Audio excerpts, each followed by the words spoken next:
एक समय की बात है। एक राज्य था जिसके अंदर एक राजकुमार रहता था।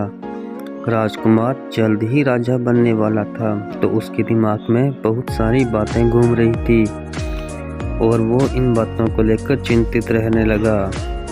तो किसी ने राजकुमार को कहा कि आप वन में एक साधु जी से मिल के आइए, वो आपकी समस्याओं को हल कर देंगे। तो राजा अपनी समस्याओं को लेकर साधु के पास पहुंचा। राजा ने पंडित को अपनी समस्या बताई।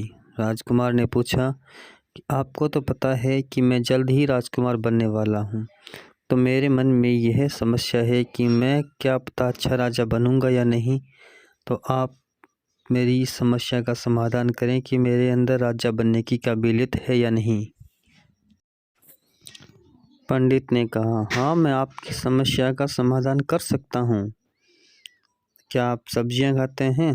तो राजकुमार ने कहा, हाँ जी। तो कहा, उसी में आपकी समस्याओं का समाधान छिपा है। सब्जियां हमें बहुत कुछ सिखाती हैं। राजकुमार ने कहा, वो कैसे महाराज? तो साधु ने कहा, अभी समझाता हूँ। कभी कभी आपको बैंगन की तरह बनना होगा, उसकी तरह मजबूत और सर पर ताज पहने हुए। कभी आपको कद्दू की तरह भी होना चाहिए, जमीन से जुड़ा हुआ। और कभी भिंडी की तरह मजबूत, पतले और एकदम खड़े हुए तने हुए रहो। और आलू की तरह सबके साथ अच्छा व्यवहार करो, सभी के साथ घुल मिल जाओ। अपराधियों के साथ तुम्हें करेले जैसा बनना पड़ेगा। तुम्हारे फैसले करेले जैसे कड़वे और सच होने चाहिए। कभी आप मटर जैसे बनो, क्योंकि आपकी ताकत आपकी प्रजा है, तो मटर की तरह अपनी ताकत को जोड़ के रखो। कभी कभी तुम अकेले भी पड़ जाओगे, तो खुद को मजबूत रखो, खीरे के जैसे।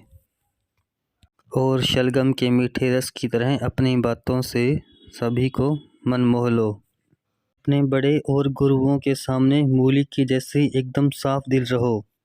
और कभी प्याज की खुशबू की तरह अपने दुश्मनों को रुला दो। और दयालु गोभी की तरह अपनी प्रजा को हमेशा खुश रखो। अब राजकुमार की सारी दुविधाएं समाप्त हो चुकी थी और राजकुमार अपने महल में खुशी खुशी चला गया।